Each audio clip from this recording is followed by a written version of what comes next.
download where we help you connect the dots. And we're coming to you live from Church Militant headquarters here in Detroit. Church Militant, where is the #1 most commented on Catholic site in the world. And just before we begin, a quick happy birthday to premium subscriber Sergio Alvarez, requested as a surprise by his wife. Yeah, you're going, remember Sergio in your prayers today. Now, the question has circulated among Catholics for decades. Is the priestly society of St. Pius X in schism or not?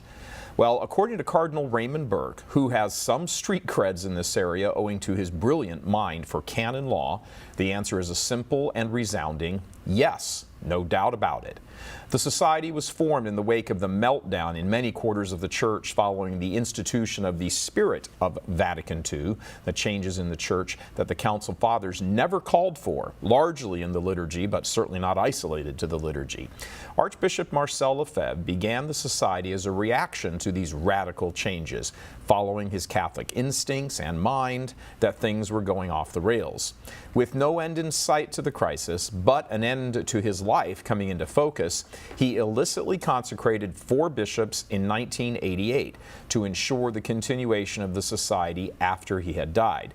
His actions brought about automatic excommunication for him and the 4 bishops, as Pope St. John Paul had warned him it would. Ever since, there has been a split in the Church, with the society refusing obedience and jurisdiction to the local bishop in communion with the Pope. The nature of what that split is exactly has been the subject of much debate. Is it just irregular, as some SSPX supporters have tried to posit, or is it an actual schism? Well, it's clear in the mind of Cardinal Burke and many others, never a doubt, in fact, it is a schism. So today, Christine is going to go into the comments from His Eminence and their importance. Stephen's going to look at the approach of Pope Benedict, who lifted the excommunications of the 4 bishops, but, and this is noteworthy, did not lift the excommunication of Archbishop Marcel Lefebvre. And Rodney will tackle the incredible claims by officials of the SSPX that Catholics should skip Mass on Sundays if they have to attend a Novus Ordo Mass, counseling a soul to sin mortally. That's extremely disturbing, but we'll get to that. Christine, let's start with you and Cardinal Burke. So Cardinal Burke kind of kicked the hornet's nest when newly released audio from a Sacred Liturgy conference that he attended in July were made public. And let's go ahead and listen to what he has to say about the SSPX here. The fact of the matter is that the Priestly Society of St. Pius X is in schism since the late Archbishop Marcel Lefebvre ordained 4 bishops without the mandate of the Roman Pontiff. And so it is not legitimate to attend Mass or to receive the sacraments in a church that's under the direction of the Priestly Society of St. Pius X. Having said that, part of the kind of general confusion in the Church has also entered into this question because the Holy Father has given the priests of the Priestly Society of St. Pius X faculties to celebrate validly marriages, licitly and validly. But there is no canonical explanation for it, and it is simply an anomaly.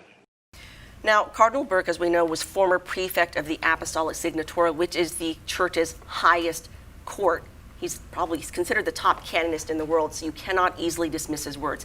And actually, what he was saying was only confirming what the former prefect of the Vatican's Congregation for the Doctrine of the Faith also said publicly in 2013.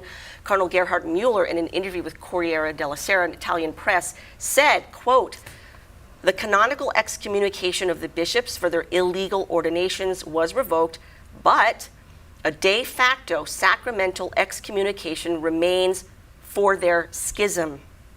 They put themselves out of communion with the Church." Again, that's Cardinal Gerhard Mueller.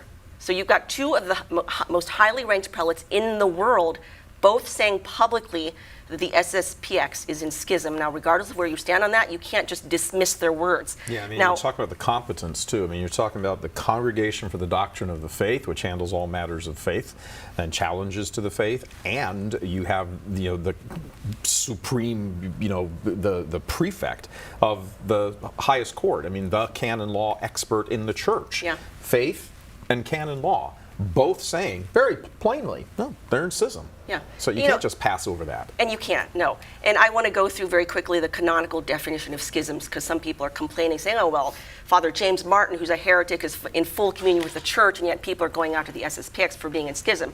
Well, yeah, because the canonical definition of schism is the refusal of submission to the Supreme Pontiff or of communion with the members of the church subject to him. Now, it's a jurisdictional. It is. It's a jurisdictional thing. Now, heresy is the obstinate denial or doubt of some truth believed by divine, which is to be believed by divine and Catholic faith. So that's a dogmatic thing. Father Martin would fall under that, material heresy. But he's not a schismatic because he has not defied the Holy Father in anything. It's without question, the SSPX have defied the Holy Father, and they continue to defy the Holy Father every day. And we also want to make a distinction here between formal versus material schism. A lot of people will object and say, well, the church has never formally pronounced them in schism, so they're not in schism. Well, no.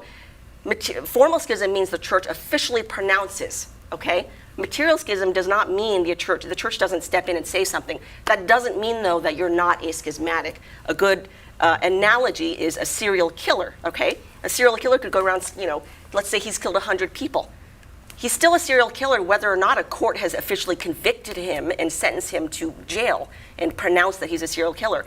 But he still remains a serial killer. So that's an analogy. In fact, he remains a serial killer. And in fact, if you will not accept the authority of the Pope, delegated to his local bishops, the local ordinary, then you are in schism. That's the definition of it. Why, if you think you're exempt from it, all of that is a secondary question. Stephen, there is, we have heard from Cardinal Burke, heard what Cardinal Muller said. Most importantly, now, and the reason we want to go into this with Pope Benedict is because people who support the SSPX will be saying, well, yeah, but Cardinal Hoyos said this, and so we've got this little standoff of cardinals, like you're playing, gin rummy or something. Well, I got two cardinals. Well, I got two also. There is a trump card here, however. That's right. Yes, and that's Pope Benedict.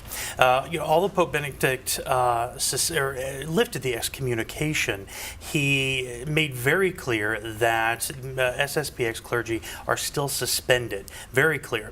In his 2009 Motu Proprio Ecclesiae Unitatem, he said, we've got a quote here, he said, however, the doctrinal questions obviously remain, and until they are clarified, the Society has no canonical status in the Church, and its ministers cannot legitimately exercise any ministry. And hold right there for a second, and guys, leave this board up. Look at the wording. Has no canonical status. Zero. None. Not irregular. Not, the wordsmithing that goes on here. No canonical status means no canonical status. That's exactly what it means. And has no, cannot legitimately exercise any ministry. I mean, that's the Holy Father talking. Right. So, you can go on about, well, my cardinal says this, and, I've got 18 theologians over here who say that. That's the Holy Father. End of discussion. Right, exactly. And it just shows, Cardinal Burke is simply backing up what he said. Now, Benedict's pronouncement confirms an earlier statement by the Pontifical Commission Ecclesia Dei. In September of 1995, a lay convert to the faith he wrote to then Cardinal Ratzinger asking if he could attend an SSPX Mass because there was no licit celebration of the traditional Mass in his diocese. And the Pontifical Commission responded, we've got a quote here, there is no doubt about the validity of the ordination of the priests of the Society of St. Pius X. They are, however, suspended ad divinis, that is, prohibited by the Church from exercising their orders because of their illicit ordination. So what does that mean? Well, it means that each time a priest defies his suspension and offers the sacraments, he commits a mortal sin. Think about that. That's extremely serious. And so, therefore, what does that mean? It means the faithful should not be frequenting masses where the priest is in mortal sin, where he's committing mortal sin by offering the sacraments. In doing so, essentially, they give assent to him in his sin. That's what Cardinal Burke said. To attend Mass in a chapel that's run by the SSPX is to give a countersign Yes. of communion. I mean, you're going against the communion of the church. And I know everybody gets wrapped up in the jurisdictional and the canon law and everything, but we need to pause for one moment here on the theology, which is really the most important. I mean, canon law and all that is all at the service of the truth of the theology. So you can have the little debates and things, but a priest is alter Christus. And when he is offering the Mass, he is standing there in the place of Jesus, in the place of Jesus Christ, offering the sacrifice of the Son, the eternal Son, to the eternal Father, which was offered in complete obedience, became obedient even unto death, death on a cross. In this case, standing there offering the obedient sacrifice in complete and total disobedience. And if you're a Catholic and you're going, you don't get to, that's an exception. Well, Archbishop Lefebvre said blah, blah. No. The church has said, suspended from the moment the bishop goes like that on one of these priests' heads, that priest is suspended and may not exercise any of his priestly power. He has the priestly powers, absolutely. Those are validly done. Validity is a very low bar in the church. Because something's valid doesn't mean everything's whoop-de-doo with it. He is suspended. So every single time he offers the holy sacrifice of the Mass, he's offering the supreme sacrifice of obedience in complete and total disobedience. It's a mortal sin. Yeah, that mortal sin begins at his ordination when he celebrates the Mass with the bishops and his brother priests there. That mortal sin starts right away, right out the gate. Yeah. That's terrifying. It is terrifying. And again, as you said, Stephen, well put, that, if you are going there, now maybe they haven't thought about it in those terms. That's fine. I mean, it wasn't one of the things that just jumped to our minds the first time we started tackling this. But as you think about it and go and talk to various experts, some of you are, whoa, wait a minute here. So if you have not thought about that and you are going to SSPX chapels, this isn't just a political statement. Now you know theologically what's going on there. It's horrifying. It's horrifying. You should not enable that. No, you should not. You are lending your support and yet claiming, an adherence to, Catholic faith and all of this while you're standing there supporting a priest who's for a fact, unlike some crazy liberal whatever priest, and we all know the problems are there. This show is not about that. We spend 95% of our time when we're talking about things in the church talking about that. Yeah, right. We're talking about this today, just today. Absolutely not. You cannot give assent to that by your moral presence. It's like going to a wedding, of two Catholics who are getting married outside the church. I mean, you're giving your assent. You're standing there as a witness. It's a mortal sin. It's atrocious. It's frightening for it. And Stephen, you have more on this from Cardinal Burke. Yes, you mentioned, Michael, the countersign to the communion of the church. We've got a clip of him addressing that. I don't think it's a good sign to receive sacraments in the priestly society of St. Pius X because that's not helping them to. First of all, the sacraments are not celebrated licitly. They're valid. There's no question about it if the priests are validly ordained. But it's a countersign to the communion of the church. So that's an essential point, a countersign to the communion of the church. We know that there's rot in the church. We understand that. We understand the frustration of those of the SSPX. But the answer is not to sever yourself from the church. It's to fight the evil from within. We've got to remember the promise of our Lord that the gates of hell will not prevail against His church. Yeah, it is. It's almost a kind of a lack of faith. Yes. To say, has the church been in dire straits before? Of course, the church has been in dire straits before. Some of it, there's no way to really gauge, but I think it's certainly arguable to say never like it is now, which is why you're needed even more. Yes, Look, you're a faithful Catholic in the sense that you believe what the church teaches and you live those lives morally with your family and all of that stuff. Why on earth would you not perceive that you are needed in the church? Yeah. This isn't slamming people who want to be. It's saying, yoo-hoo, Cardinal Burke, Cardinal Mueller, Pope Benedict, Pope John Paul, Pope St. John Paul, all of them have said schism. They've said schism, you're not there, you're participating, you're giving witness to, priests who are offering the supreme sacrifice of obedience and disobedience and mortal sin. Get into the church in full communion. Stop playing this word game that we're in an irregular situation. You have no canonical status in the church, so speaks the Holy Father. Don't argue with us, argue with the Holy Father. So we have an even more disturbing thing here. Yeah, besides the regular scandal that they give on Sunday by celebrating the Mass, every day. Every day, they've actually come out and told people that they need to avoid going to the Novus Ordo Mass altogether, telling people to skip it, which is forsake their Sunday obligation. Yeah. So on Sundays and holy days of obligation, if there's no Latin Mass for them to go to, don't even go. And we have a video here of an SSPX priest saying that. The Church cannot ask her members to endanger their faith. This is the reason why Catholics are not obliged to attend the new Mass to fulfill the Sunday precept. In fact, for those who have knowledge of its inherent problems, the new Mass is to be completely avoided, as they understand that it is also an offense to God. When a traditional Mass is not available, or when the faith is endangered by the preaching or opinions of the priest, one is dispensed from attending Mass on a Sunday or holy day. In such cases, the Church recommends the faithful to sanctify Sunday by dedicating a time for prayer, alone or in the family. One could read the Mass of the day, pray the Rosary, and make a spiritual communion. That's, I think that applies to police officers, nurses, doctors, people who can't get to Mass on Sunday because of overwhelming obligation. Okay, you're trapped up in fine. A plane. Yeah, I've been on a Sunday. Exactly, you're right, just right. in the air for the entire day. Or you're terribly ill, right. You can't get out of bed. You're sick, something like that. But not if you have a parish right there. Don't go to it. That's terrible. Mortal sin. Yeah. They're That's encouraging mortal people sin, to do mortal sins. which is horrifying. I think it's important for us to say that we get it. We get the kind of visceral response to the chaos in the church. And we're not talking about just all the stuff that's coming, people arguing and everything about Pope Francis, this and that. We're talking about for 50 years.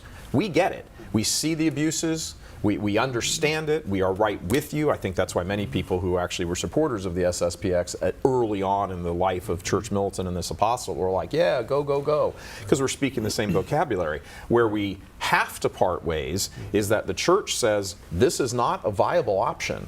And so therefore it's not a viable option to us or to you. You have to go. Believe me, I think we've all spent time in in whacked out parishes where the priests are, but what do? You come there and you be a witness. You have to suffer for the faith. Yep. And there are good groups like the FSSP that fully deserve our support. The Priestly Fraternity of St. Peter, they were created because the original priests, they were part of the SSPX. They were so scandalized by Archbishop Lefebvre's actions. They considered him a spiritual father. They considered this a betrayal, basically. And so they left. They wanted to remain in full communion with the church. And so, we have the FSSP, and they should be fully supported by us. Yes. Yeah, look, most of what the SSPX, wish they get different initials.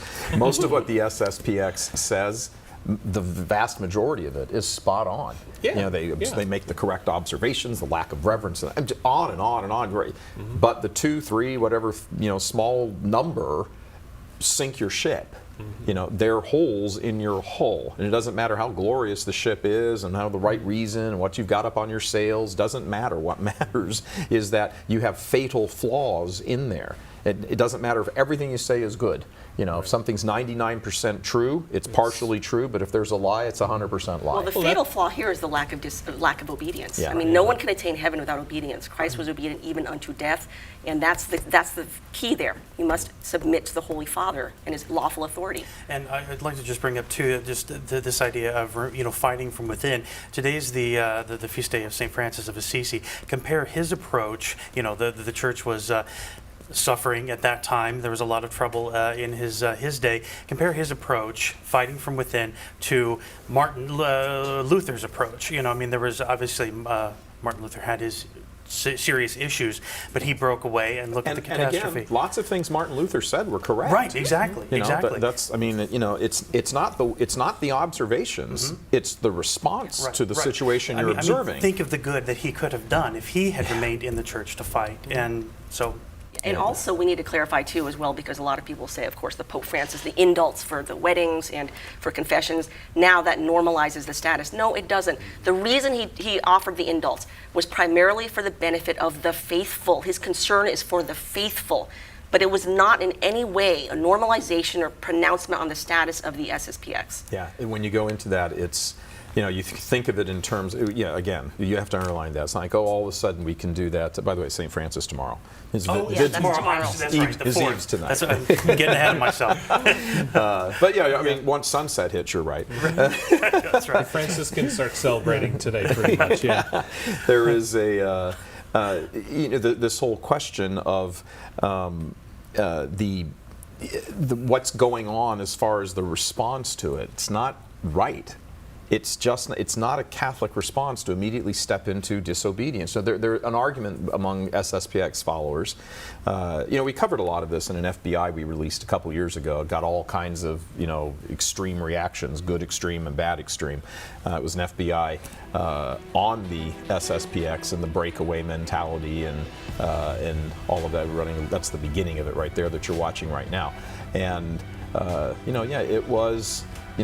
SSPX, Catholicism, because that's what it is. This. And we were blasted for that. This idea of this necessity, because that's one of the defenses, and we tackle it in that. If you haven't seen that, please go on the site and watch that. This argument of, well, things are so messed up that now there's a necessity. That was Archbishop Lefebvre's. Mm-hmm. No. That is not a complete misinterpretation of what that means. It doesn't mean, well, I get to decide that there's a necessity. That's a reserve for situations where a bishop cannot consecrate bishops because he can't be in touch with Rome. He's behind the Iron Curtain. I mean, it's probably not so much an issue today because there's a million ways to communicate. But 300 years ago, there wouldn't have been. How do you do this? And the church is going to die out here if I, the remaining bishop, can't consecrate other bishops. I can't do it because there'll be nobody to ordain priests. It'll die out. That was Queen Elizabeth's plan. Wipe out the bishops so they can't. It is a very priests. high bar as far as the state of emergency, and they're not defining it properly. For instance, it applies to a priest who's been excommunicated or even laicized, but he's with someone who's in danger of death. He is allowed, to offer him, last rites and that sort of thing. That applies there. But that's an extreme situation, which is not being met in this case. And it's not for the benefit of the priest. It doesn't say anything about the priest all of a sudden being restored. If a priest, for example, violates the seal of confession, and he's found guilty of that in a canon law court, and he, is defrocked, excommunicated, all of the ensuing penalties. And, 5 years later, he's just walking down the road, and there's some guy dying from a car accident. Even though he's laicized, excommunicated, the whole bit, he, by virtue of the fact that ontologically he is still a priest, he's always a priest in heaven, a priest in hell, you are a priest forever, according to the order of Melchizedek. For the benefit of that soul, the priest may absolve him from his sins. But that doesn't restore him to faculties in the church. Right. So yes, in the case of this, these what is Pope Francis concerned about here? He's concerned of the souls of the faithful in there, and let's we're throwing mercy all over the place. Let's throw mercy there too. But that doesn't do anything for the status of the priest. That's not we're talking about that. And the district superior of the German district of the FSSP actually came out and made some very frank comments about the SSPX, which is rare for the FSSP. They generally kind of stay quiet about that. But Father Gersel actually said that, the choice for Bishop Fillet right now is he either needs to, he says, he has to decide between unity with Rome or unity within the society, because he knows, Bishop Flay knows, there's a big faction there that does not want to be part of this, and so he has to make the decision. And FSP says the realists among the SSPX will, they'll know there's no alternative but unity with Rome. Yeah, the problem is we've talked about here, for years now, is that, and you will hear this from people inside the SSPX, that to speak of the SSPX, as you said before the show, is to speak of like Protestants. Yeah. Well, there's a massive variety there, and they all disagree with each other. Yeah, there's no unity within the SSPX. Some are closer to the Society of Pius V, which is Sedevacantist. There's a massive range of people there. Yeah, they're just the lack of unity even there. And here's another issue. Look, Bishop Fillet may have his excommunication, he does have his excommunication lifted now. Let's say this situation perdures. Here we go, keep going. It's 5, 10, 15 years from now. All of a sudden, he's in the same boat that Archbishop Lefebvre was in back in the late 80s. This is it. If he doesn't, he's going to have to consecrate more bishops, or one of them's going to. So the minute you do that, you're excommunicated again. Those bishop or bishops that you've just consecrated are also excommunicated, and we're right back where we were at the beginning. So you need unity. That's why this is extremely important. That's why Cardinal Burke is an august, brilliant, holy man. And he says something like this. You simply can't dismiss that. This is and the problem now within the SSPX is it's been around, this whole mindset has been around for so long that there are now people who have been born into and raised in this, that Rome is the enemy. Yep.